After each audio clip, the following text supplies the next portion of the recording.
week on environment, plastic recycling goes into overdrive.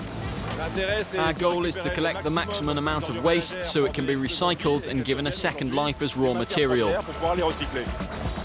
Plastic has long been a blight on our planet. One of the worst culprits, the plastic bag. If we lined up 1 year's supply, it would circle the globe 63 times. Will bioplastic come to the rescue? We look at a future of plastic made from plants. It will become the market of the future in terms of plastic bags. Every year, 1,200 tonnes of plastic waste arrives at this centre, yet France only recycles around a quarter of its plastic packaging, almost all of it bottles. This year, however, a multi-million-euro experiment was launched to include more types of plastic, such as pots and containers. The idea being to breathe a second life into more of our plastic waste.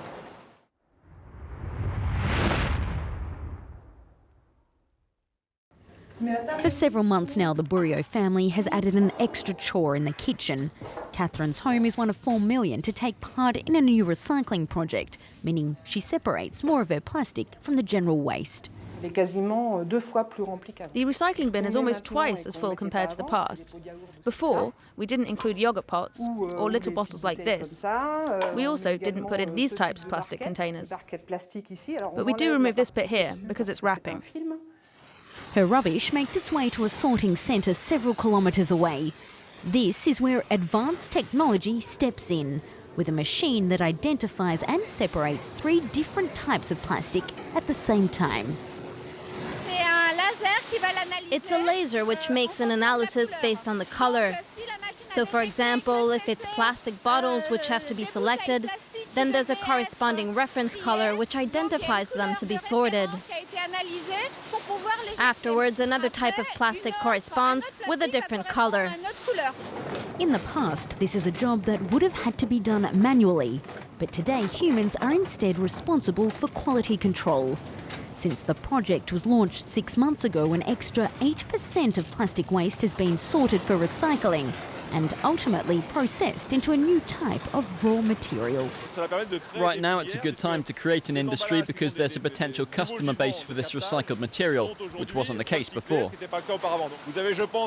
For example, we can make jumpers from recycled plastic bottles, and now with these yogurt pots, we're making a new raw material. A French ecological organisation believes this industry has a future.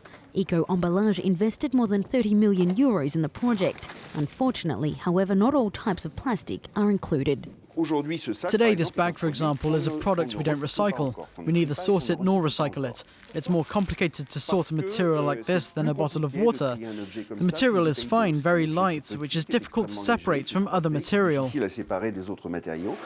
Difficult, but not impossible.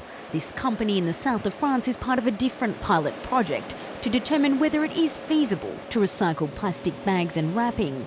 The answer is yes.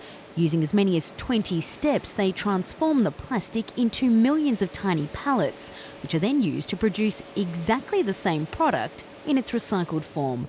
Now the question is whether it's profitable.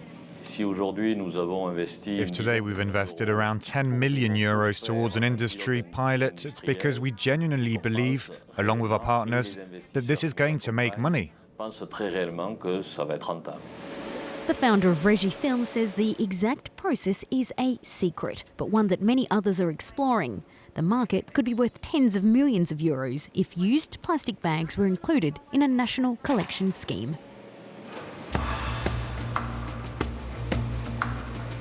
We're busy finding ways to recycle plastic made from petrol. Another market is developing plastic made from plants. At this factory in France, they're taking potatoes, extracting the starch to make these pellets here, and eventually turning it into these plastic bags.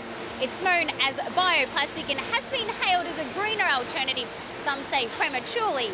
Either way, Brazil is hoping to see bioplastic go mainstream. France 24's correspondents with this next report.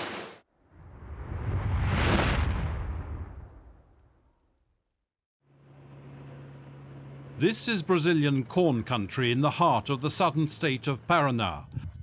For Valdecir and Eduardo, 2013 is promising a bumper harvest. Here, agriculture is changing fast. Genetically modified crops have only recently been adopted. Now these farmers are seeking new markets for their produce. We sell our corn to feed animals and also for export. It's still not possible for us to give it added value. If new markets opened, it would be very important for us.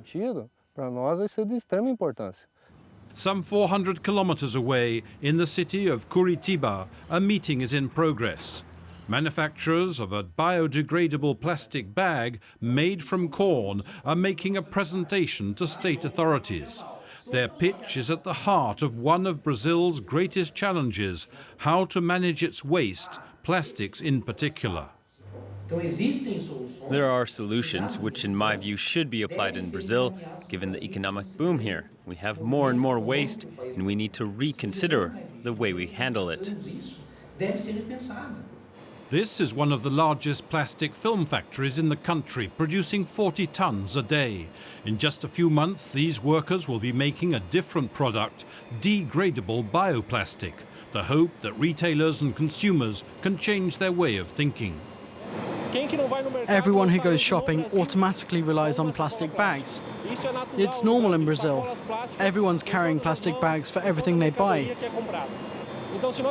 And if we think of our future, recyclable bags are the future for Brazil, for our children, for the coming generations. In Brazil, the use of non-biodegradable plastic bags is still unregulated. Ricardo Guerra would like that to change. And not just because of the environmental benefits. With the vast number of plastic bags used in Brazil, he knows his product has huge commercial potential. It's very important because Brazil uses 17 billion plastic bags a year. If we lined that up, it would circle the globe 63 times. The sticking point is the cost. Bioplastics are up to 300% more expensive than oil-based products. So for those praying for a plastics revolution, it could be a long wait. Bioplastic has many advantages over that made from petrol, but it's not a miracle solution.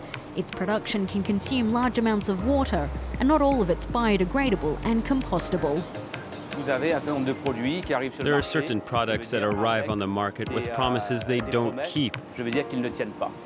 Products which say biodegradable, partially biodegradable, oxo-biodegradable, which, in our opinion, are not products that have a substantial benefit for the environment.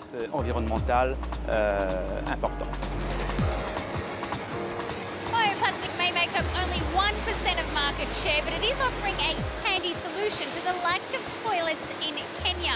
One Swedish professor has developed a biodegradable bag that could improve sanitation in slums around the world.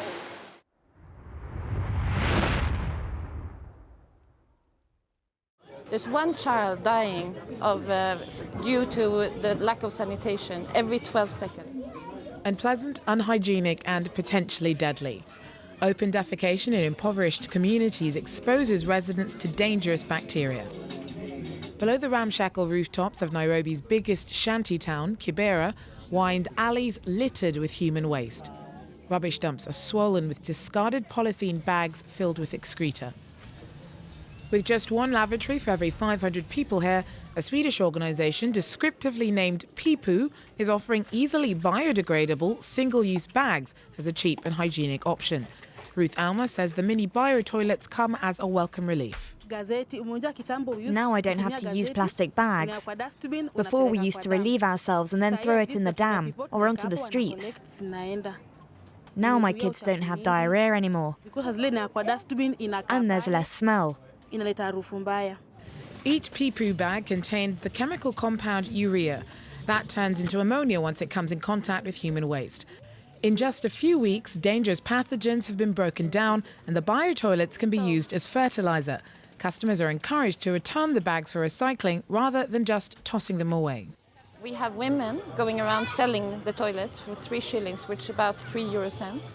And after the use, we have collection points. So people bring them to these collection points and we give them a refund of 1 shilling. The organisation aims to turn a problem into a resource. In established slums like Kibera, people can't replace the basic infrastructure still desperately needed. However, it's made a small but important improvement in quality of life for families like Ruth's. Imagine that one day this field and many others like it were used only to make plastic. It would inevitably put pressure on land used for human food.